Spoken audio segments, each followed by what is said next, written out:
Ladies and gentlemen, family of faith, there comes a time in every person's life when they are faced with a situation too complex for their intellect, too painful for their heart, and too heavy for their hands. And it is in those moments, when logic fails and strength wanes, that the Spirit whispers, "Leave it in God's hands." But what does it mean to let God handle it? It means you come to the end of yourself. Not in defeat, but in wisdom. It means you acknowledge the limits of human understanding and invite divine intelligence to take over. You see, our problem is not that God is unwilling to intervene. Our problem is that we are too busy interfering. We are trying to fix what only He can heal. We are trying to open doors that only He has the keys to, and in doing so, we delay the very breakthroughs we are praying for. God cannot fully operate where He is not fully trusted. Let me take you to Proverbs 3:5-6. Trust in the Lord with all your heart and lean not on your own understanding. In all your ways acknowledge Him, and He will direct your paths. Trust is not a feeling, it is a decision. It is choosing to believe that God knows what you do not, that His delay is not denial, that His silence is not absence, that His plan is higher, wider, deeper, and richer than anything you could script for yourself. Letting God handle it is not laziness, it is spiritual intelligence. It's when you say, "Lord, I've done all I can. Now I place it into your hands, not because I've given up, but because I've grown up." God's sovereignty must be acknowledged before you can truly place anything into His hands. This is not a religious suggestion. It is a spiritual law. Sovereignty means supreme power, ultimate authority, and unmatched dominion. When we say that God is sovereign, we are not merely offering a theological opinion. We are stating a reality that governs the universe. He is not one option among many. He is the source of all. Before there was a beginning, He was.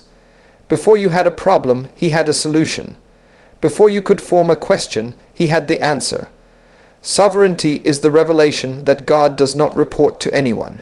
He is not influenced by economies, intimidated by empires, or surprised by circumstances. He doesn't ask for permission or require validation. He simply is. Yet many believers live as though God is just a participant in their lives rather than the architect. They include Him in their plans rather than submitting their plans to Him. This is why so many of us carry unnecessary burdens. We pray for God's help, but we plan like He isn't going to show up. We give Him lip service on Sunday, but by Monday we're back in the driver's seat, anxious and overwhelmed.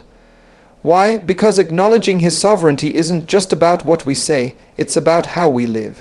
It's about where we place our trust, our hopes, our decisions, and our timelines. If God is truly sovereign, then you must believe He is not only aware of what you are going through, but that He has already mapped out the way through it. He knows the end from the beginning. Nothing takes Him by surprise. He knows who needs to leave your life and who needs to stay. He knows what needs to be delayed and what needs to be accelerated. And sometimes, what we interpret as silence is God setting the stage for something greater than we can comprehend. But we miss it because we fail to recognize His sovereignty in the process. Acknowledging His sovereignty also means you stop trying to manipulate outcomes.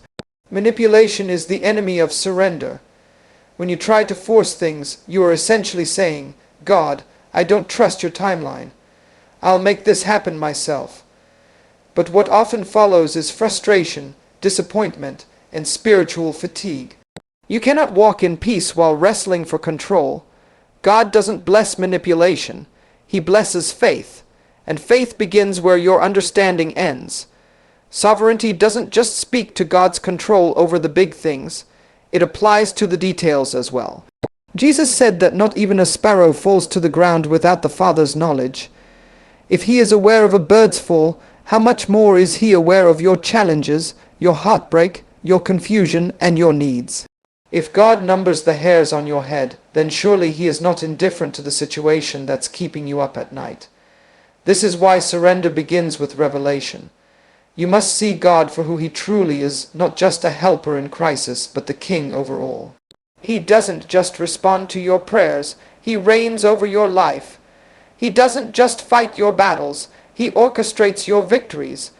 And until you recognize that his authority is supreme, you will always struggle with fully releasing your situation to him. Acknowledging God's sovereignty is the first step to real peace. It's not just theology, it's transformation. When you stop treating God like an emergency exit and start living under his rule, everything changes. You begin to approach life not from a place of panic, but from a place of posture, knowing that the one who holds the stars is also holding your story. Trust is the foundation of surrender. Without trust, surrender becomes impossible. Surrendering to God is not a passive release. It is an intentional and intelligent act of faith. Trust is not an emotion. It is a decision. It is the willingness to lean on God even when your understanding wants to take over. Many people say they have faith, but what they actually possess is hope mixed with anxiety. Real trust is not just believing that God can do it. It's resting in the truth that God will do what is best according to his wisdom, even when it doesn't align with your preferences. Trust is built through relationship. You cannot trust someone you do not know. The reason many people struggle to surrender to God is not because he is unworthy of trust, but because they have not taken time to know him personally. They know religion, they know church culture, they know sermons, but they don't know the character of God, and when you don't know someone's character, you question their intentions, so instead of surrendering, you analyze. Instead of releasing control, you tighten your grip. But the more you try to control, the more anxious you become, and the more anxious you are, the harder it is to trust. The foundation of surrender is not built during calm seasons. It is built in the storm. Trust develops in difficulty, not ease. You learn to trust God when you have no other choice but to lean on him. When the money runs out, when the friends walk away, when the door closes, when the outcome is uncertain. That is where trust is formed. It is forged in the furnace of adversity, and once that trust is developed, you can surrender even when the situation looks impossible. You can say, God, I don't understand, but I trust you. I don't see the outcome, but I believe you see the whole picture. I let go, not because I'm weak, but because I believe you are strong. Trust also means believing in God's intentions toward you. Some people subconsciously believe that if they surrender to God, he might allow pain or take away something they love. But surrender is not about loss, it is about alignment. God is not trying to punish you through surrender, he is trying to position you for purpose. He sees what you cannot see, he knows what lies ahead, and he is more committed to your destiny than you are. When you trust that his intentions are always for your good, even in difficulty, surrender becomes easier. Another reason trust is so essential is because God often gives instruction without explanation. He says go, but doesn't tell you what's on the other side. He says wait, but doesn't tell you how long. He says let it go, but doesn't explain what will replace it. In those moments, your intellect will scream for answers, but your spirit must respond with trust. Surrendering to God means following without full clarity, obeying without complete details, and walking by faith, not by sight. And it is trust that makes that kind of surrender possible. Trust also dismantles pride. Pride says, I know what's best. Pride says, I'll handle this myself. But trust says, God, I may have plans, but I know you see further than I do. When you trust God, you stop competing with him for control. You stop trying to fix what only he can heal. You begin to rest, not because the situation is resolved, but because you believe the one handling it never fails. Trust is not weakness, it is wisdom. It is the most powerful choice you can make when faced with uncertainty, pain, or pressure. When trust becomes your foundation, surrender is no longer frightening, it becomes freeing. Letting go requires faith in God's timing. This is one of the most difficult lessons to learn because we live in a world obsessed with speed and instant results. We want answers now, solutions today, and breakthroughs yesterday. But God operates on a divine timetable that is often completely different from our own. His timing is perfect, even when it feels delayed or inconvenient. Faith in God's timing means believing that He is never late, even when it seems like He is silent. It means trusting that the delays, the waiting, and the silence are not signs of abandonment, but part of a greater plan being worked out on your behalf. Many people struggle with surrender because they want to control the timing of their outcomes. They pray for change, but when it doesn't happen immediately, doubt creeps in. They question whether God heard their prayers or if He cares at all. But faith in God's timing demands patience and perseverance. It requires you to continue trusting even when the evidence around you suggests otherwise.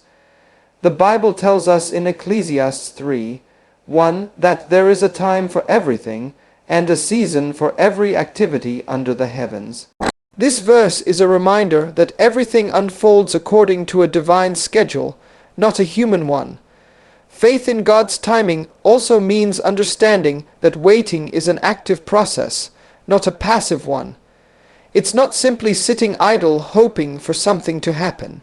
While you wait, you prepare yourself. You grow spiritually, emotionally, and mentally. You develop character, resilience, and wisdom. Waiting is God's way of shaping you to handle the blessing or breakthrough when it arrives. When we try to rush God's timing, we risk receiving something we are not ready to manage, which can lead to disappointment or failure. God's timing is often intentional because He is teaching us to depend on Him rather than ourselves.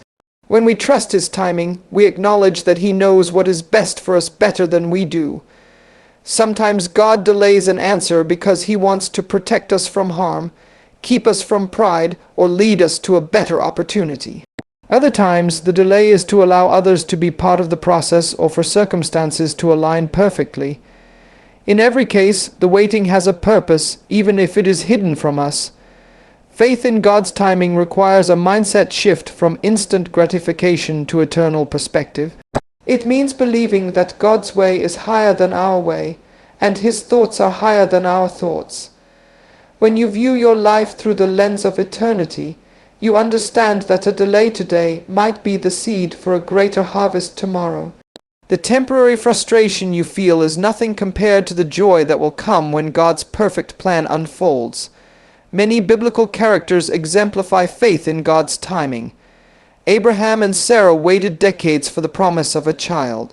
Joseph endured years of imprisonment before rising to power in Egypt. David waited years before becoming king. None of their delays were mistakes or signs of God's disfavor. They were necessary steps in God's sovereign plan. Their stories encourage us to hold on and keep trusting, even when the wait seems long and the road uncertain. Letting go and trusting God's timing also brings peace to your heart. When you stop rushing and start resting, you free yourself from anxiety, stress, and fear. You shift your focus from what you don't control to what God does control. You begin to experience a peace that surpasses all understanding, a peace that guards your heart and mind as you wait. Faith in God's timing is a declaration of trust in His character. It says, "God, I don't know when or how, but I believe you will come through for me." It is a faith that doesn't demand answers or proof before it believes. It is faith that stands firm in the waiting, confident that God is working everything out for good, according to His perfect timing. God's process often involves discomfort. This is a truth that many find hard to accept because we naturally avoid pain and seek comfort. Yet, the journey of faith and surrender is not designed to keep us comfortable. It is designed to transform us. When you leave something in God's hands, you may find that the path He takes you on is different from what you expected. It may include waiting longer, facing challenges, or walking through situations that test your patience, character, and resolve. But these moments of discomfort are not accidental. They are intentional parts of God's refining process. God's purpose is not just to deliver you from problems, but to develop you through them. When you go through discomfort, God is shaping your heart, strengthening your faith, and teaching you dependence. Just as a muscle grows stronger through resistance and strain, your spirit grows stronger through trials and testing. This is why discomfort is often necessary. It pushes you out of your comfort zone and forces you to rely on God more deeply than before. Many people want God to fix their problems without them having to change. They want blessings without the lessons. But God's process is holistic. It is about shaping your character, not just your circumstances. Sometimes the waiting, the pain, or the uncertainty is God's way of teaching you patience, humility, or perseverance. These qualities are essential for the destiny He has prepared for you. Without them, the blessings may be wasted or misused. Discomfort also teaches you the value of surrender. When things are easy, it is tempting to take control. But when the discomfort comes, you realize your own limitations. You discover that you cannot fix everything on your own. It is in these moments that you learn to surrender fully, to relinquish your need for control and place your trust entirely in God. This surrender is not a one-time event, but a continuous process as God leads you through each stage of growth. Furthermore, discomfort reveals what you truly believe about God. When life is smooth, it's easy to say you trust God. But when you face hardship, your faith is tested. Do you still believe God is good? Do you still believe He is working for your good? Discomfort exposes the depth of your trust. It either strengthens your faith or reveals areas that need to grow. This is why many spiritual leaders speak of the refiner's fire. God uses the heat of trials to purify your faith and remove anything that hinders your walk with Him. Another aspect of God's process involving discomfort is that it prepares you for your purpose. Many people want quick success, but true purpose requires preparation. Just as a diamond is formed under pressure, your calling is often refined through struggle. The experiences that cause pain often become the very foundation for your testimony, ministry, or influence. They give you empathy, wisdom, and authenticity that cannot be gained any other way. God's discomfort process also teaches dependence not only on Him but on His timing. When you are uncomfortable, it is tempting to rush ahead or find shortcuts. But God's way is often slower and requires patience. He teaches you to wait on His timing, to trust Him more deeply, and to develop resilience. This trust is born out of repeated experiences where you see God's faithfulness despite the discomfort. It is important to remember that God does not delight in your suffering. The discomfort is not punishment, but part of growth. Just like a good parent disciplines their child not out of anger but out of love, God's refining process is an expression of His desire to make you whole, mature, and effective for His kingdom. The discomfort is temporary, but the transformation it produces is eternal. In the discomfort of God's process, you are never alone. God promises to be with you, to strengthen you, and to carry you through.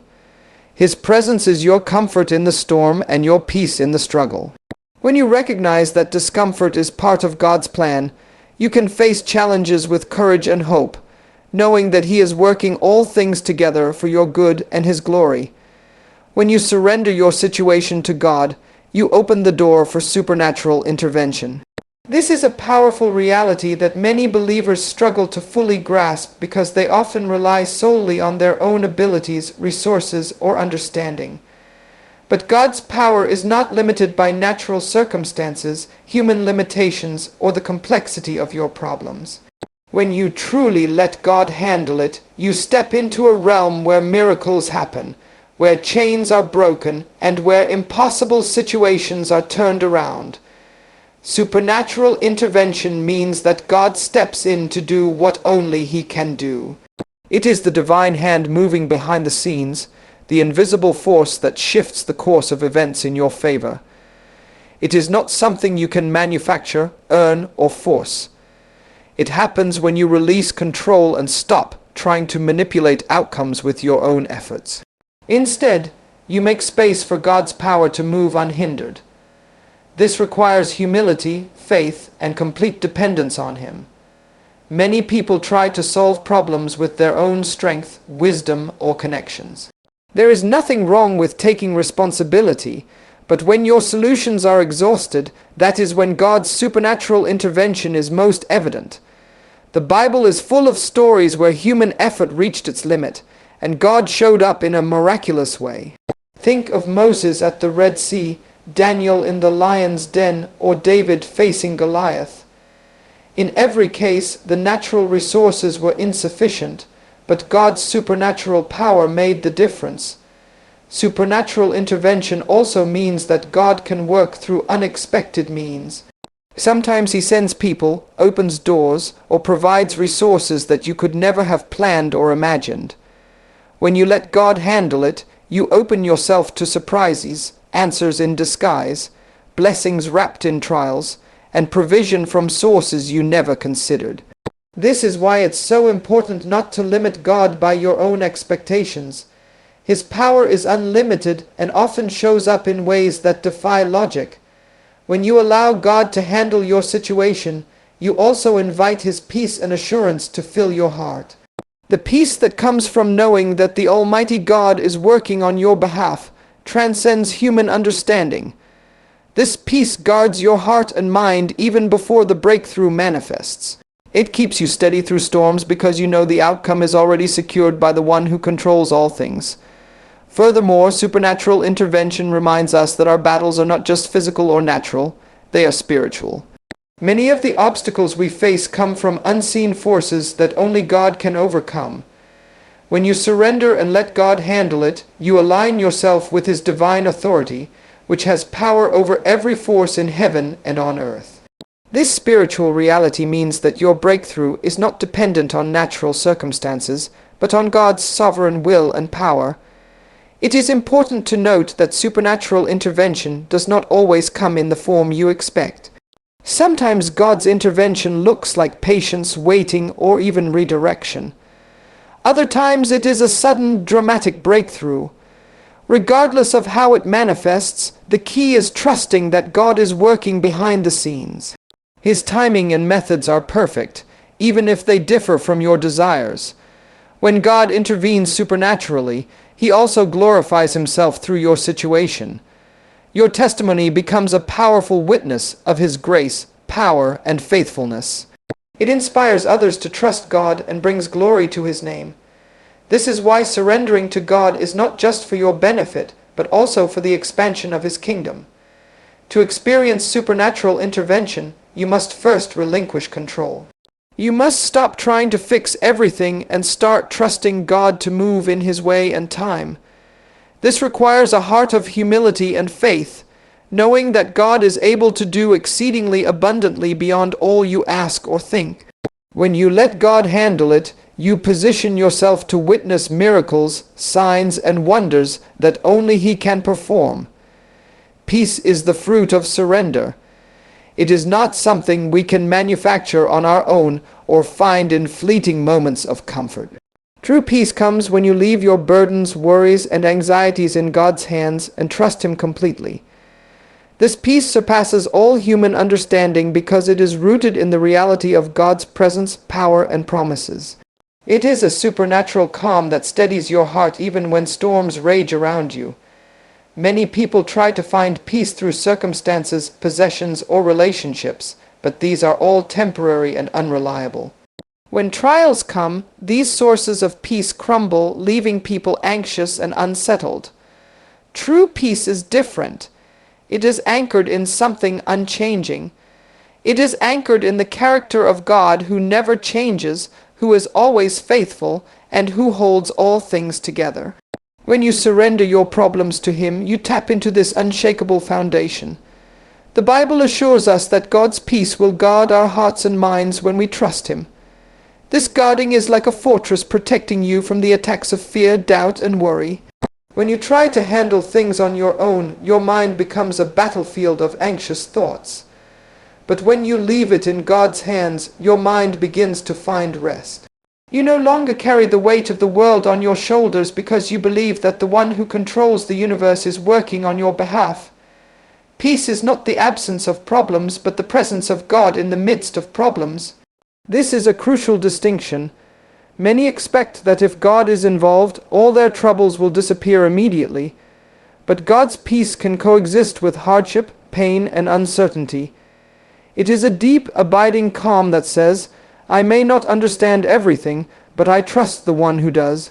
It is the peace that Jesus promised in John 14:27 when He said, Peace I leave with you, my peace I give you. I do not give to you as the world gives. Do not let your hearts be troubled and do not be afraid. Surrendering to God also means releasing control, and this release is essential for experiencing peace. Control creates tension. When you try to control outcomes, you generate stress because you carry the burden of responsibility for everything. But when you let go and trust God, you hand that burden over to the one who is infinitely capable. This handing over brings relief and calm. You begin to rest in the knowledge that God is able to handle what you cannot. Another aspect of peace that comes from surrender is freedom from fear. Fear is often rooted in uncertainty and lack of control. But when you trust God with your situation, fear loses its power. You are no longer haunted by what-ifs or overwhelmed by worst-case scenarios. Instead, you have confidence that God is working all things out for your good. This freedom from fear empowers you to live boldly and with hope, even in difficult circumstances. Peace from surrender also transforms your relationships. When you are anxious and burdened, your interactions with others can become strained. You may be irritable, impatient, or withdrawn, but when peace rules your heart, it flows outward. You become a source of calm and encouragement to those around you. Your peace becomes a testimony of God's presence and power in your life, drawing others closer to Him. Experiencing God's peace through surrender does not mean you will never face difficulties again, but it means you will face them differently. Instead of panic or despair, you will meet challenges with confidence and serenity. This peace sustains you through trials and gives you strength to persevere. It becomes a wellspring of hope that refreshes your soul daily. Peace is the evidence that God is handling your situation. When you see calm where there should be chaos, when your heart is steady despite uncertainty, you know that God is at work. This peace reassures you that you are not alone, that your future is secure, and that the God who holds all things together is holding your life in His hands. When you choose to leave it all in God's hands, you step into a profound spiritual truth that transforms your entire life. It is a journey from anxiety to peace, from control to surrender, and from human limitation to divine empowerment. Trusting in God's sovereignty means acknowledging that He is the ultimate authority over every circumstance, big or small. It means believing in His perfect timing, even when the wait feels long and the path unclear. It requires faith to release control, patience to endure discomfort, and humility to welcome His supernatural intervention. But above all, it is a decision to rest in the peace that only God can provide, a peace that transcends understanding and guards your heart and mind through every storm. When you let God handle it, you don't just find solutions, you find transformation. You don't just experience relief. You encounter a God who works all things together for your good and His glory. In that surrender, your life becomes a living testimony of His faithfulness, power, and unending love.